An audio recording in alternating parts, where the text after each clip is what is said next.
Ever had one of those birthday parties where the surprise isn't the cake? It's discovering your husband's entire secret family? Yeah, me neither. Until last Saturday.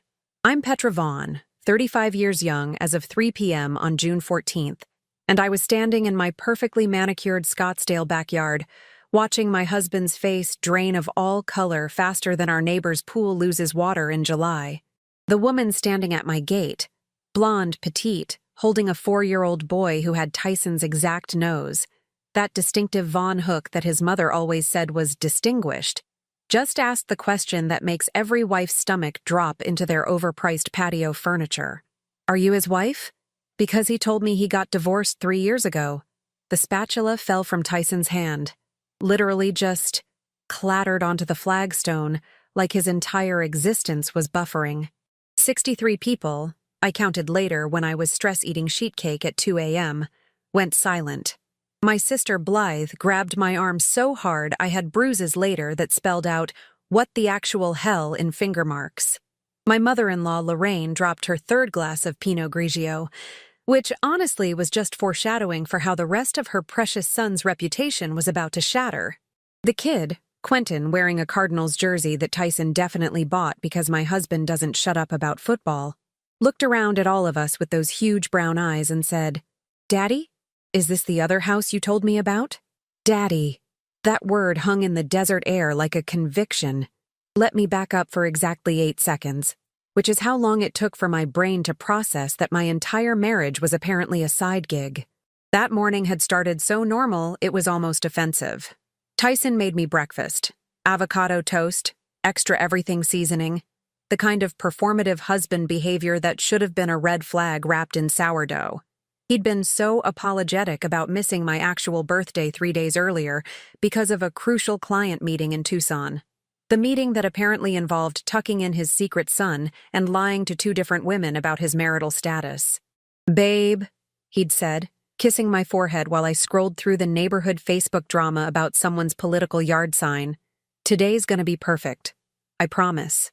Narrator voice. It was not perfect. The party was my best friend Dottie's idea. She's one of those aggressively cheerful event planners who thinks every milestone needs a theme.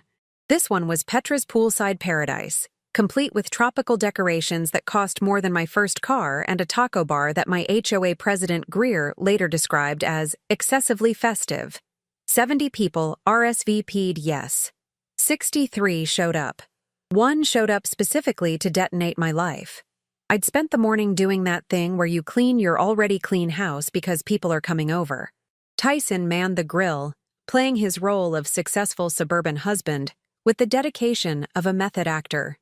He wore the apron I bought him last Father's Day as a joke, Grill Sergeant, which now felt like the universe's cruelest irony since he was apparently an actual father the whole time. Simone, that's her name, because of course it's elegant and French-sounding while I'm over here with a name that sounds like a kitchen countertop material, stood there in her Target sundress with the kind of exhausted mom energy I recognized from every woman in the Whole Foods checkout line. She wasn't here to cause a scene. She was here for answers. "I'm sorry," she said, and I could tell she meant it. "I didn't know. I swear I didn't know." The thing about being blindsided at your own birthday party is that your brain does this interesting thing where it calculates about 17 different reactions simultaneously. I could cry. I could scream. I could throw the nearest object, in this case, a decorative tiki torch that cost $47 at HomeGoods. I could grab Tyson by his Grill Sergeant apron and demand explanations in front of God, our neighbors, and my horrified book club. Instead, I smiled. Not a nice smile. The smile you give when you've just realized you're about to become the most interesting story at every Scottsdale brunch for the next 6 months. "Simone, is it?" My voice came out steady, which surprised even me. "Would you and Quentin like some lemonade? We have the good kind from Trader Joe's." Blythe made a sound like a dying tire. Lorraine looked like she might need medical attention. Tyson finally moved, taking a step toward me with his hands up like I was a wild animal he needed to calm down. "Petra, listen. I can explain." "Can you, though?" I turned to address our guests, who were all frozen in that uniquely American state of being desperate to leave, but too nosy to miss what happens next. Everyone, slight change of plans. This isn't just my birthday party anymore. It's also apparently a family reunion I didn't know I was having. Quentin tugged on Simone's dress. Mommy, why is everyone being weird? Because sometimes adults are very, very stupid, sweetie, Simone told him. And I decided right then that I liked her more than I'd liked my husband in probably the last 3 years. See, here's what they don't tell you about discovering your husband's secret family. Your brain starts doing this rapid-fire Wikipedia fact-check of your entire relationship. Every work trip to Tucson suddenly gets an asterisk. Every "I'm too tired tonight, babe" gets a footnote. Every time he came home with that specific guilty energy I'd attributed to him eating Taco Bell when he promised he was watching his cholesterol, all of it gets rewritten in real time with new, horrifying context. 4 years. He'd been doing this for 4 years. Quentin was 4 years old, which meant Tyson started this affair. No, not even an affair. A whole separate life. 1 year into our marriage. 1 year after we'd bought this house. 6 months after we'd gotten the dog that died 2 years ago, and he'd cried like his heart was broken. The math was mathing, and I hated every calculation. Tyson, I said, and my voice had that dangerous quiet quality that every woman learns when she's about to end someone's whole career. Why don't you tell everyone about your consulting work in Tucson, since you're always going on about how demanding those clients are? He looked like he wanted the pristine Arizona desert to open up and swallow him whole. Petra, not here. Please. Oh, I'm sorry, is this embarrassing for you? I gestured to Simone and Quentin. Because I'm pretty sure it's more embarrassing for the woman who showed up to a stranger's house with your child expecting to find a divorced man, not a married one who's been lying to literally everyone. My friend Cleo, standing by the taco bar with a plate she was no longer eating from, whispered to her husband loud enough for everyone to hear, "I told you something was off about him." Thanks, Cleo. Super helpful timing. Simone shifted Quentin to her other hip. The kid was getting heavy, and I could see the exact moment she decided to just commit to the chaos. I found your wife's Facebook page last month. Well, Quentin found it. He saw the pictures and asked why Daddy had photos with a different lady. I thought maybe you'd remarried, so I started looking. Then I saw your anniversary post from 3 years ago. She looked at me with something that might have been solidarity. You wrote about your 5th anniversary, which meant you were married when we met.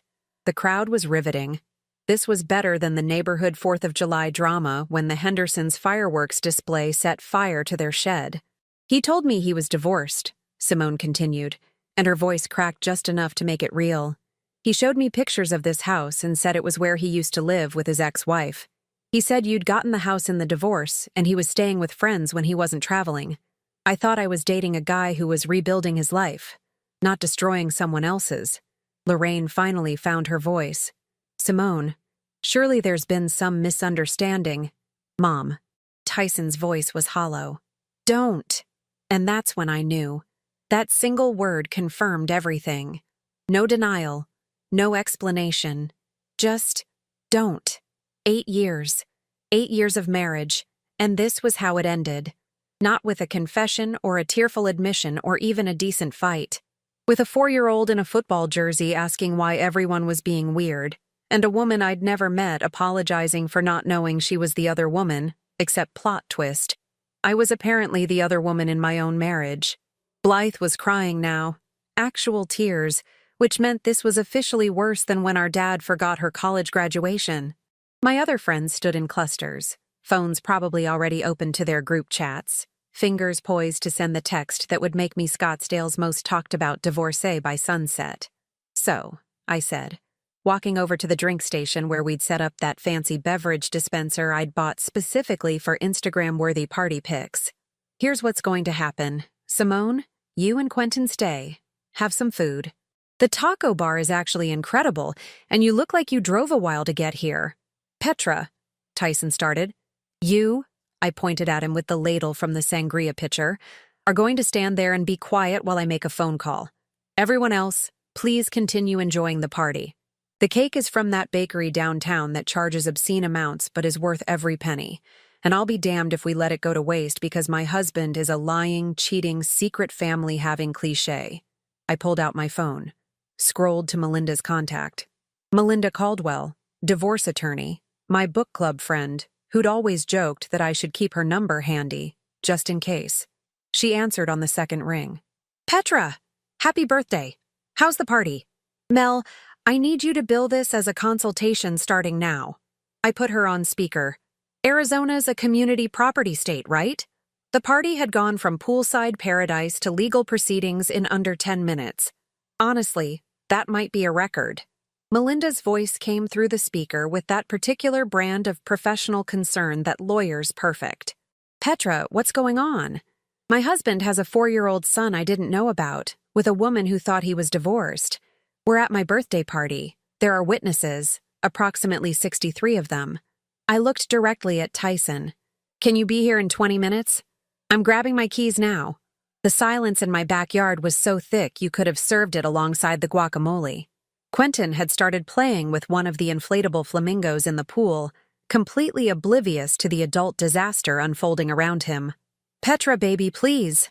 Tyson found his voice, using that reasonable tone he deployed when explaining why we couldn't afford things, despite apparently funding an entire second household. Can we talk about this inside? Privately. Privately. I laughed sharp enough to cut glass. That's rich coming from someone who's been privately living a double life for 4 years. No, Tyson. We're doing this right here because apparently public humiliation is my birthday theme. Blythe appeared with fresh sangria.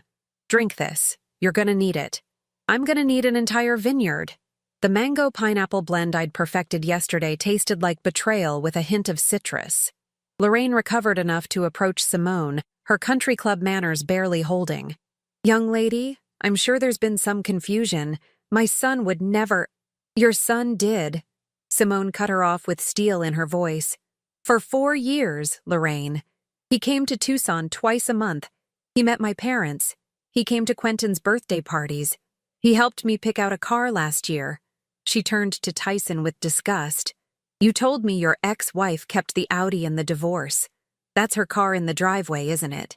My Audi. The one Tyson surprised me with for our 6th anniversary. Oh my God. The realization hit. Your guy's trip to Sedona 2 years ago. The one where you hiked Cathedral Rock and had an epiphany about work-life balance. I looked at Simone. That was Quentin's 2nd birthday, wasn't it? She nodded miserably. You weren't having an epiphany. You were eating cake with your secret family.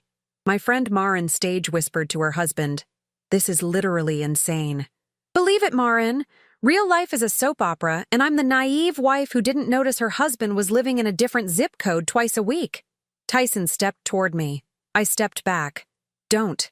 I'm trying very hard not to throw this sangria in your face, and the only thing stopping me is that it would waste perfectly good alcohol. I never meant for this to happen. Which part? Meeting someone and pretending to be divorced? Keeping the lie for 4 years? Buying a house with me while playing house with someone else? My voice cracked, and I hated it. Blythe put her arm around me. Want me to key his car? I've had 3 sangrias and I'm feeling bold. Save it for later. I turned back to Tyson. How much money have you been spending on your other family? His jaw tightened. It's not like that. It's exactly like that. Simone, did he help with your rent? She nodded. He paid half my mortgage, bought groceries, covered Quentin's daycare. I did the math and felt physically ill.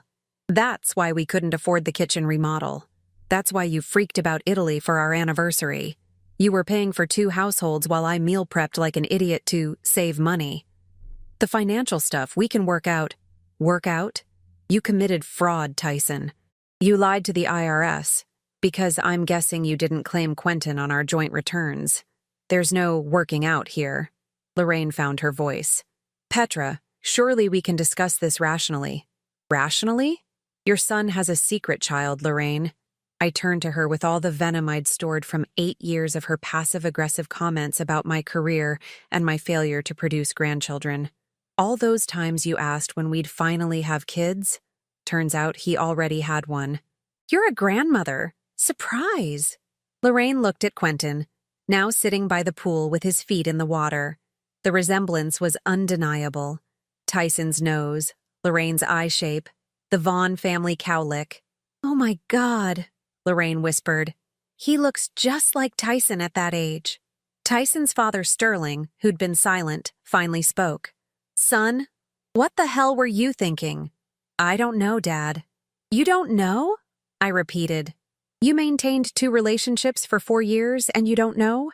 That takes planning, scheduling, remembering which lies you told to which woman. That's not an accident. That's a lifestyle choice." "Simone," I said, turning to her with genuine curiosity. "How did you find out about the party?" She showed me her phone. "Your friend Dottie posted it publicly on Facebook. I saw it because Tyson follows you.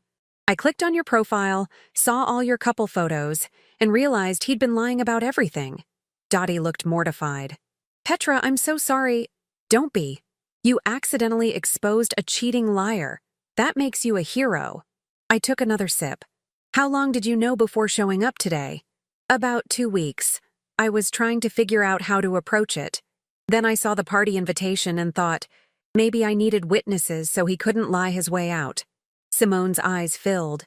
"I'm so sorry. I know this is your birthday. You didn't ruin anything. He did." I pointed at Tyson, now sitting with his head in his hands. "You're a victim just as much as I am. You got promises and lies." "I loved him," Simone said quietly. "I thought we were building a life." "Join the club. He's really good at making women think they're special." Melinda's BMW pulled into the driveway. She emerged in casual Saturday wear, but carrying her briefcase like she meant business. "Welcome to the most entertaining birthday party in Scottsdale history," I called out. She surveyed the scene. Quentin, Simone, Tyson's miserable face, and I watched her mentally calculate billable hours. "Petra, let's talk inside." She looked at Tyson. "You? Don't go anywhere. And don't say anything without a lawyer present." "I don't need a lawyer." "Yes, you do. Trust me." Inside my unremodeled kitchen that we couldn't afford to update, Melinda pulled out her legal pad. "Okay. Married 8 years? No kids from this marriage. 4-year affair? 1 child, age 4. Other woman didn't know he was married. He's been supporting both households." She looked up. "Anything else?" "He's been writing off Tucson trips as business expenses. IRS fraud." Melinda's eyes lit up. "Even better. Arizona is community property, but adultery and financial deception affect asset division. With 60 witnesses, this is a very good divorce for you." "How good?" "House, cars, retirement accounts, possibly spousal support. If he's been hiding income on joint tax returns, you might not be liable for penalties. This is a slam dunk." Through the window, I watched Tyson with his father, both miserable. Lorraine sat with Simone, having some grandmother moment with Quentin. "I want everything," I said quietly. "Every asset that can legally be mine. Done." "What about his relationship with Quentin? Child support obligations. That's between him and Simone.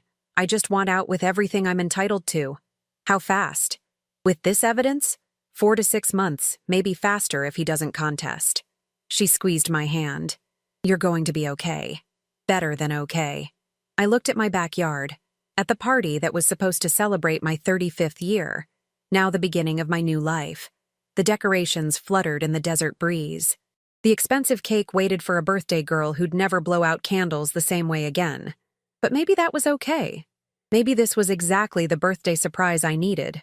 The party eventually disbanded around 7 p.m., after everyone had gotten their fill of drama and overpriced cake. Most guests left with awkward hugs and promises to check in on me soon. Translation: they couldn't wait to dissect this at their next brunch. Simone left around 5 with Quentin, who'd asked approximately 40 times when he could come back to swim in Daddy's other pool. Lorraine and Sterling took Tyson to their place in North Scottsdale, presumably for a lecture that would accomplish nothing except make him feel temporarily bad. Blythe stayed, because that's what sisters do when your life implodes on your birthday.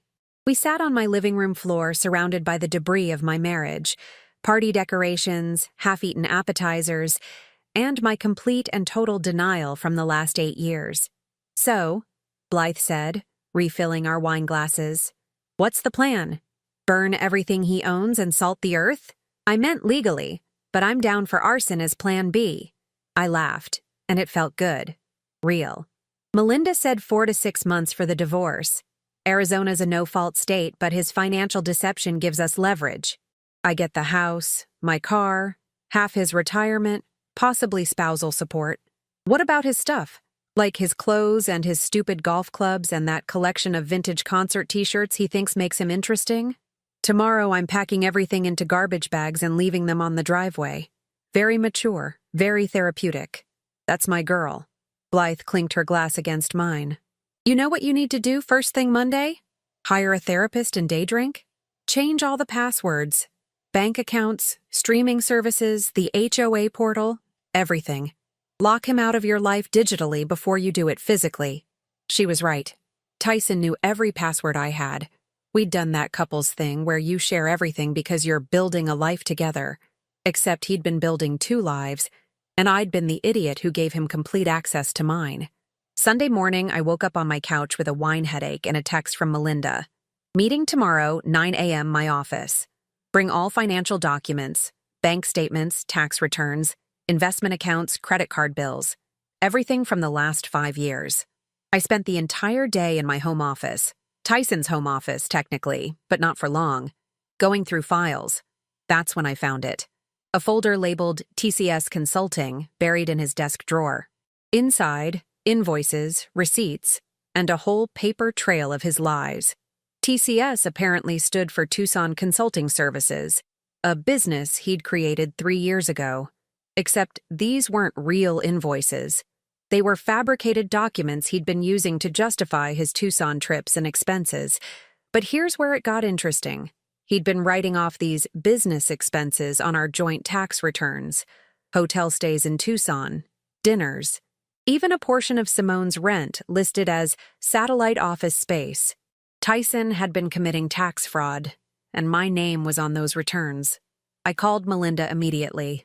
He created a fake consulting business to cover the affair expenses and wrote them off on our taxes, I said, spreading documents across my dining table. I have invoices here for client meetings that were actually Quentin's daycare pickups. Hotel receipts for business travel that match up with photos Simone posted on Facebook of them together. Melinda was quiet for a moment. Petra, this is bigger than I thought. This isn't just adultery and lying. This is systematic fraud. You could be liable for tax penalties unless we prove you had no knowledge of this. I didn't. I signed the returns because he's the numbers guy, but I never looked at the itemized deductions. He always said it was boring stuff I didn't need to worry about. That actually works in your favor. We can argue you were deceived about the nature of these expenses. But Petra? This means he's facing serious legal consequences beyond just divorce. The IRS doesn't mess around with fraudulent deductions. My hands were shaking as I photographed every document. Good. Let them come after him. There's something else, Melinda continued. If he's been defrauding the IRS and hiding income, we need to look at all your financial accounts. There might be more. She was right. I spent the rest of Sunday becoming a forensic accountant of my own marriage. I logged into our joint checking account, where I noticed regular Venmo transfers to someone named S. Morrison that Tyson had labeled as consulting fees. Simone Morrison. He'd literally been Venmoing his mistress from our shared account, disguised as business expenses. Our savings account showed steady withdrawals every month, always around $2,500, marked as investment transfers. Except I checked our investment accounts, and that money never arrived. It had been going somewhere else entirely. I found a credit card I didn't know existed, in both our names, so I was technically liable, with charges in Tucson dating back 4 years. Children's Place, Target in Tucson, a jewelry store where he'd apparently bought Simone a bracelet for Christmas 2 years ago. The same Christmas he'd told me we needed to scale back on gifts because of uncertain market conditions. By Sunday evening, I had a folder 2 inches thick of evidence. Evidence of fraud, deception, and a level of calculated lying that actually impressed me in the most disturbing way possible. Blythe came over with takeout, Thai food from that place downtown, and found me surrounded by papers, highlighters, and a rage that had evolved beyond wine into pure, crystallized fury. "Holy shit," she said, looking at my dining table covered in organized evidence. You went full forensic accountant. He stole from us, Blythe. From our joint accounts. From our future. He's been systematically draining our money to fund his other life, and I've been sitting here like an idiot thinking we were being responsible by not taking vacations or remodeling the kitchen. How much? I'd done the math. Approximately $180,000 over 4 years. That's what he's spent on Simone and Quentin from our joint finances, disguised as business expenses and investments. Blythe's jaw dropped. That's almost a down payment on another house. Or a fully remodeled kitchen. Or the Italy trip I wanted. Or literally anything except funding a secret family in Tucson. I stabbed my pad thai with more violence than necessary. The best part? He filed fraudulent tax returns in both our names, which means I could be liable for penalties unless we prove I didn't know. But you didn't know. Exactly. And I have witnesses, 63 of them, who can testify I found out about his son at my own birthday party. No one fakes that level of shock. My phone buzzed. Tyson. His 5th call today. I'd been declining all of them. The voicemail he left was pathetic. Petra, please. I know I messed up. I know I don't deserve forgiveness. But we can work through this. 8 years means something. Please call me back. I love you. I played it on speaker for Blythe, who made a gagging sound. Love you? He loves you? He's been playing house with another woman for half your marriage. Oh, it gets better. I pulled up Facebook on my laptop and showed her Simone's profile, which I'd been scrolling through like a masochist. Look at this post from last Thanksgiving. That's Tyson in the background of her family photo. He told me he was at a mandatory work retreat in Sedona that weekend. He missed Thanksgiving with my family to have Thanksgiving with hers. The photo showed Tyson, Simone, Quentin, and what appeared to be Simone's entire extended family around a dinner table, everyone smiling like they were in a Hallmark movie. Meanwhile, I'd spent that Thanksgiving at Blythe's place, making excuses for why my husband couldn't attend because of his demanding career. I'm going to murder him, Blythe said flatly. I'm going to actually murder him. They'll never find the body. Get in line. I closed the laptop. But first, I'm going to destroy him legally. Melinda said with this evidence, I can go for fault-based divorce. Adultery, fraud, dissipation of marital assets, all of it. He'll be lucky if he walks away with his golf clubs. What about Simone? Are you going to talk to her? I'd been thinking about that. Maybe. She's not the enemy here. She's another victim. And honestly, she has information I need. Like what? Like how much money he's actually been spending. Like whether there are other lies I don't know about yet. Like whether this is the only secret family or if there's a whole network of Tyson's lies across Arizona. Blythe laughed despite herself. God, could you imagine? Like multiple women all thinking they're the only one? At this point, nothing would surprise me. I stood up and started gathering all my evidence. Monday morning, I'm meeting Melinda with all of this. Then I'm calling a locksmith and changing every lock in this house. Then I'm going to the bank and removing his access to all our joint accounts. By Monday evening, Tyson Vaughn is going to realize exactly how badly he underestimated me. That's my sister. Blythe raised her wine glass. To revenge served ice cold with a side of financial devastation. To being underestimated by men who think we're too busy meal prepping to notice they're ruining our lives. We clinked glasses, and for the first time since yesterday's disaster, I felt something other than shock and hurt. I felt powerful. Tyson had spent 4 years lying to me, stealing from me, making me feel crazy for questioning his absences and our finances. He'd bet on me being too trusting, too busy, too in love to notice. He'd bet wrong. Monday morning arrived with the kind of Arizona sunshine that felt almost offensive given the circumstances. I'd slept maybe 3 hours, fueled entirely by rage and cold brew coffee from the fancy machine Tyson bought me last Christmas, probably with money he'd stolen from our accounts. Melinda's office was in downtown Scottsdale, one of those sleek glass buildings that screamed, "Expensive lawyer." I arrived at 8:45 a.m. with 2 accordion folders full of evidence and a determination that could have powered the entire city grid. Petra. Melinda stood when I entered, her expression shifting from professional sympathy to genuine shock as I dropped the folders on her desk. What is all this? 4 years of systematic fraud, documented and organized by category. I sat down, feeling oddly calm. Tax fraud, dissipation of marital assets, hidden credit cards, fake business expenses, everything. She opened the first folder and started reading.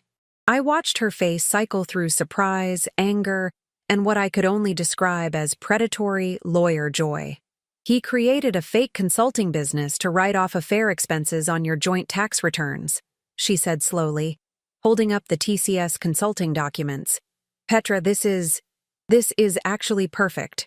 For us, I mean. Terrible for him. There's more. I found Venmo transfers to Simone disguised as business payments. Regular withdrawals marked as investments that never reached our investment accounts. A credit card in both our names with 4 years of Tucson charges I never knew about. Melinda was already typing notes on her laptop. How much total? $180,000 that I can document. Possibly more I haven't found yet. Jesus Christ. She looked up at me. Petra, with this evidence, we're not just talking about a favorable divorce settlement. We're talking about potential criminal charges for Tyson. Tax fraud, identity theft. He used your social security number to file false returns. This goes beyond family court. A cold satisfaction settled in my chest. What do I need to do? First, we file for divorce today. Emergency motion for exclusive use of the marital home and temporary restraining order preventing him from accessing joint accounts.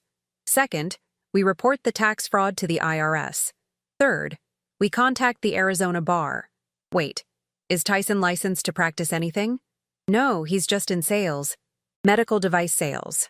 Okay, so no professional license to revoke, but his employer might care that he's been committing fraud. We can use that as leverage. She smiled, and it was absolutely vicious. By this time next week, Tyson's life is going to look very different. We spent 3 hours going through everything. Melinda photographed documents, made copies, organized evidence into legal categories I didn't fully understand but appreciated deeply. By noon, I'd signed divorce papers that would be served to Tyson by end of business today. One more thing, Melinda said as I was leaving. Simone, you should talk to her. She's a witness to his lies, and her testimony will be crucial. Plus, if she's been filing taxes with him listed as Quentin's father, there's another paper trail we can use. I'd been avoiding this, but she was right. Simone had information I needed, and despite everything, we were on the same side now. I texted her from the parking lot. This is Petra, can we meet? I have questions about Tyson's finances. Her response came 30 seconds later. Yes. Coffee? I'm in Tucson but can drive up. We agreed to meet at a Starbucks near the Loop 101 at 3 p.m., neutral territory, public enough to feel safe, private enough to talk. In the meantime, I went home and did something incredibly satisfying. I called a locksmith. How many locks? He asked when he arrived. All of them. Front door, back door, garage, side gate, everything. I handed him my credit card. And I need it done today. While he worked, I went through the house with garbage bags, packing up Tyson's things with the efficiency of someone who'd been planning this in her subconscious for years. His clothes, his golf clubs, his stupid collection of vintage band t-shirts that he thought made him look cool, but actually made him look like he was having a midlife crisis at 37. I left it all on the driveway in neat garbage bags, along with a note. Your stuff. Locks are changed. Divorce papers being served today. Do not contact me except through my attorney. Blythe showed up around 1 p.m. with lunch from Chipotle and found me standing in the driveway, admiring my handiwork. You're terrifying, she said, impressed. I love it. I'm meeting Simone at 3. Want to come? Absolutely. I need to see the woman who accidentally blew up your marriage. Starbucks was moderately crowded with the late lunch crowd. People on laptops, mothers with strollers, teenagers on summer break. Simone was already there, sitting at a corner table looking nervous and exhausted. Quentin wasn't with her, thankfully. This conversation needed to happen without a 4-year-old audience. Petra. She stood when we approached, uncertain. Thank you for meeting me. I wasn't sure you'd want to. Honestly, I wasn't sure either. I sat down, Blythe beside me in silent sister solidarity. But my lawyer says we're on the same team now, whether we like it or not. I'm so sorry, Simone said immediately. I know I keep saying that, but I mean it. I had no idea he was married. None. He showed me pictures of this house and said it was where he used to live before the divorce. He talked about you like you were his ex, someone from his past who he was still friendly with. How did you meet? Medical device sales conference in Tucson 4 years ago. He was charming, funny, seemed genuinely interested in my work. I'm a dental hygienist. We talked all night at the hotel bar. He asked for my number, told me he was recently divorced and living in Scottsdale but traveling to Tucson frequently for work. She wrapped her hands around her coffee cup.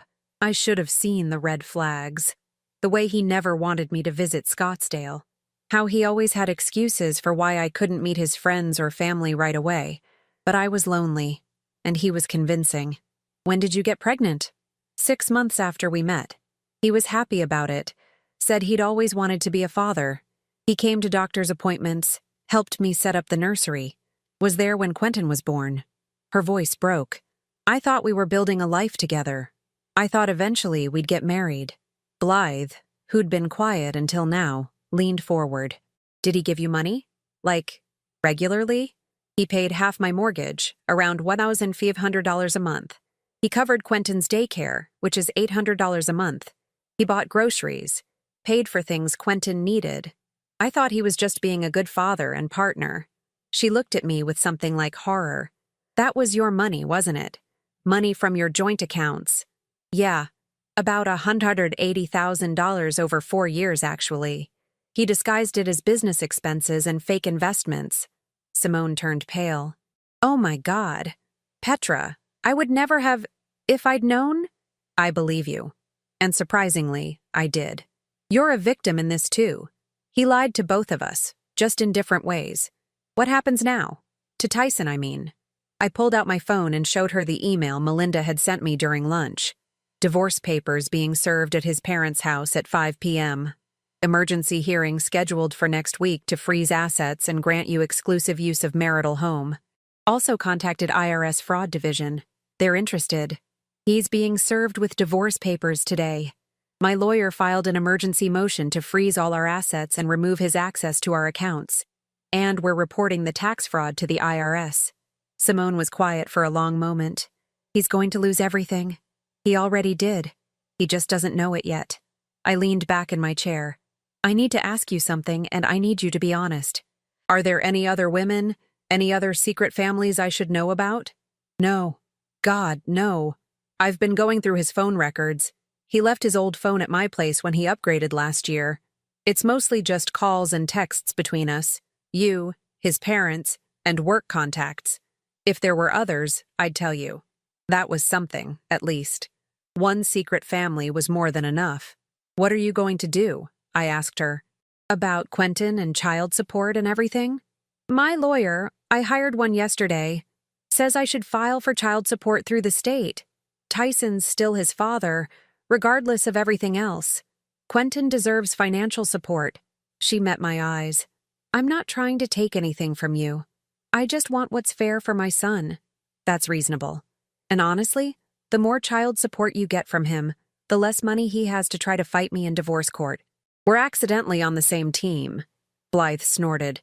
The enemy of my enemy is my friend and all that. We talked for another hour. Simone shared screenshots of texts where Tyson had lied about his whereabouts, telling her he was traveling for work on days I could prove he'd been home with me. She had photos of Tyson at Quentin's birthday parties on weekends he'd told me he was at mandatory sales conferences. Every piece of evidence was another nail in his coffin. By the time we left Starbucks, Simone and I had exchanged numbers and agreed to keep sharing information. It felt bizarre, bonding with your husband's mistress over lattes and shared betrayal, but life was bizarre now. Might as well embrace it. At 5:07 p.m., Melinda texted, "Papers served." He did not take it well. His mother called me screaming about destroying her son. I hung up. At 5:45 p.m., Tyson called. I let it go to voicemail. Then he called again. And again. By the 6th call, Blythe grabbed my phone and blocked his number. You don't need to hear his excuses, she said firmly. Let him talk to your lawyer. The voicemails he left before being blocked were predictable. Anger, denial, bargaining, promises to fix everything, threats about fighting this. The 5 stages of grief, except he was grieving the consequences of his own actions.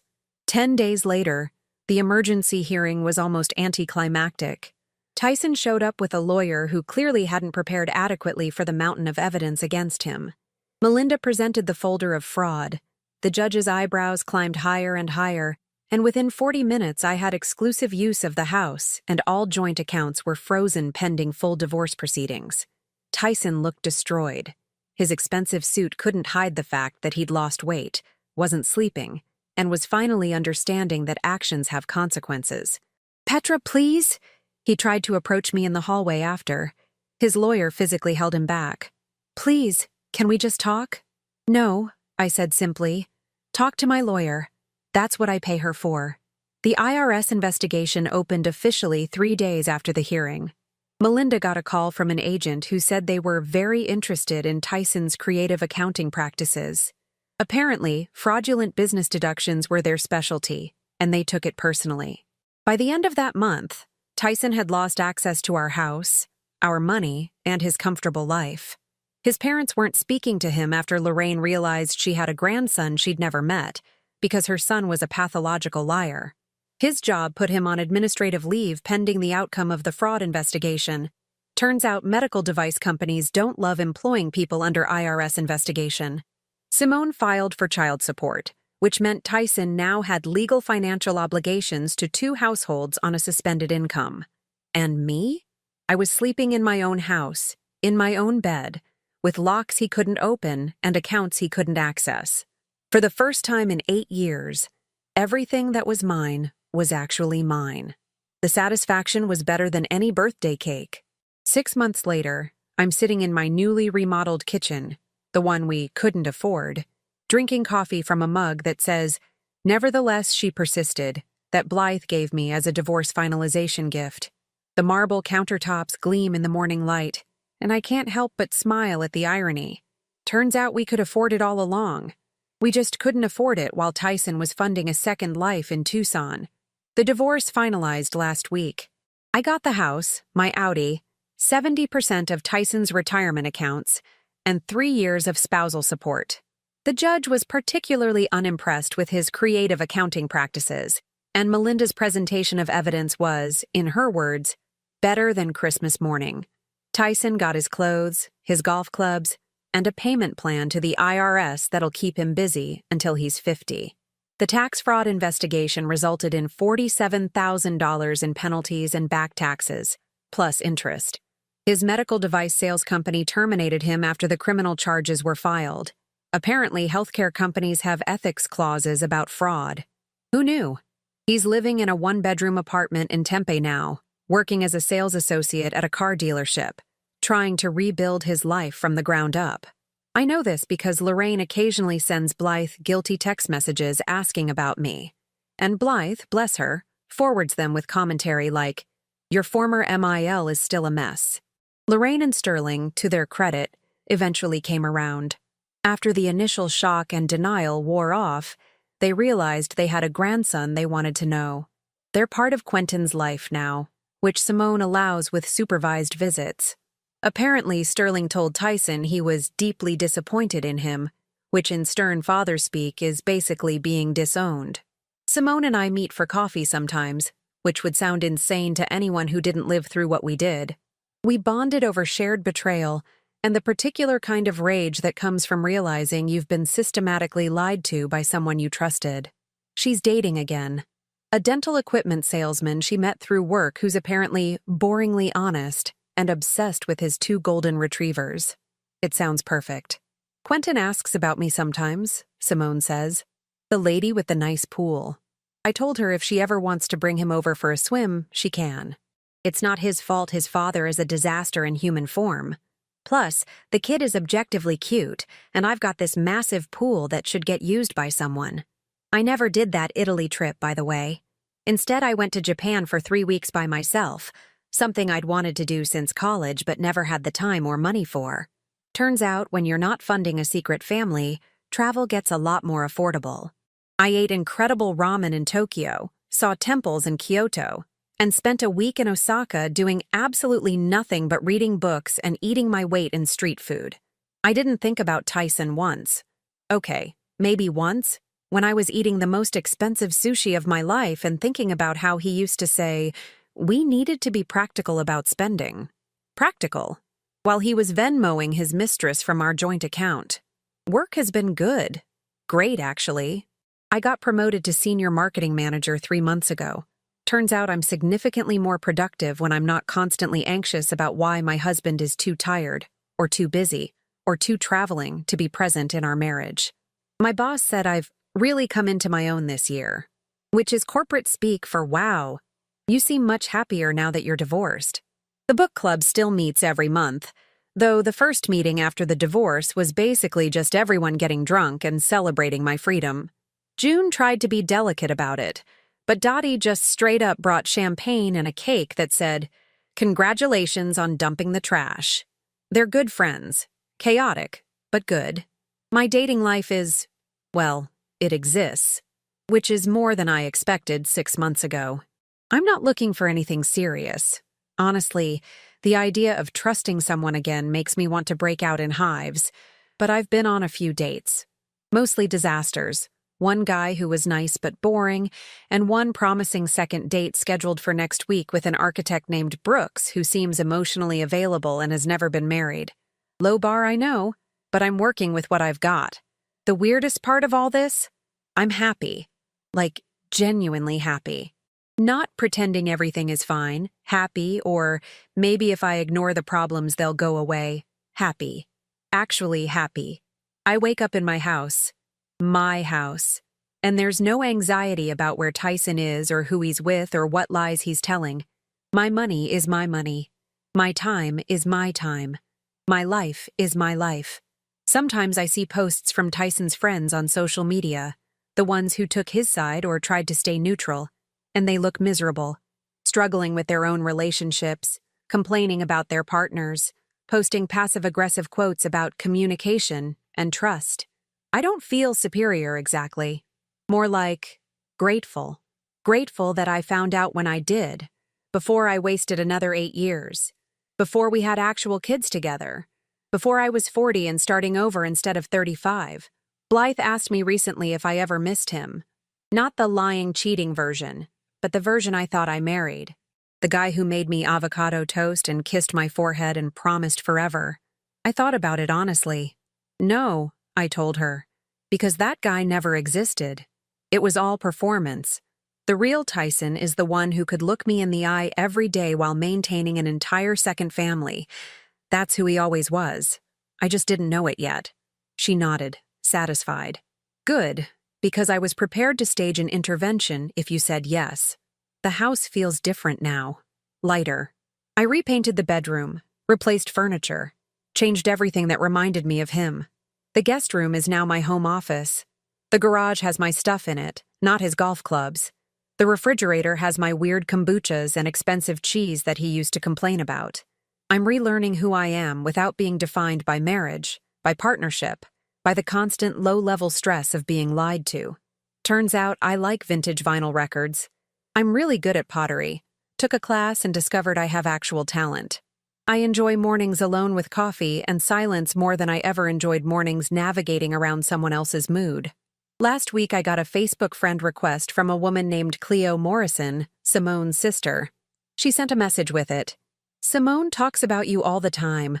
Thanks for being cool about everything. Most women wouldn't be." I accepted the request and wrote back, "Most women don't get blindsided by a secret family at their own birthday party. We're all just doing our best with absolutely insane circumstances." She responded with laughing emojis and, "Fair point. If you're ever in Tucson, drinks on me." Maybe I will. Why not? Life's too short to hold grudges against people who were victims of the same liar. The other day, I was at Target, where all important life moments apparently happen, and I ran into one of Tyson's old golf buddies. He saw me, looked uncomfortable, and tried to duck into the camping aisle to avoid conversation. I cornered him anyway. "Hey, Marcus." "Petra. Hi. How are you? Holding up?" I'm great, actually. Kitchen's remodeled, went to Japan, got promoted. Life's pretty good. I smiled sweetly. How's Tyson? Marcus shifted uncomfortably. He's, you know, dealing with everything. Yeah, consequences are hard. I grabbed the fancy candles I came for. Tell him I said thanks, actually. The divorce settlement is paying for a lot of things I always wanted but couldn't afford. Turns out we could afford everything. Wild how that works. I left him standing there, probably composing a text to Tyson about the crazy ex-wife. Except I'm not crazy.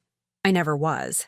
I was just married to someone who made me feel that way by lying constantly and gaslighting me into doubting my own reality. There's a particular kind of freedom that comes from realizing you're not the problem, that you never were, that all those times you felt crazy for questioning things, you were actually sane. You were picking up on legitimate red flags that you'd been trained to ignore. So here I am, 36 years old, divorced, sitting in my newly remodeled kitchen that I paid for with my cheating ex-husband's retirement money, planning a second date with an architect who's never lied about having a secret family. And I can honestly say this is the happiest birthday year of my adult life. Turns out the best birthday present I ever got was the truth, even if it did come gift-wrapped in public humiliation, financial fraud, and a 4-year-old in a Cardinals jersey. Some gifts you never knew you needed until they explode your entire life. And then you realize they set you free.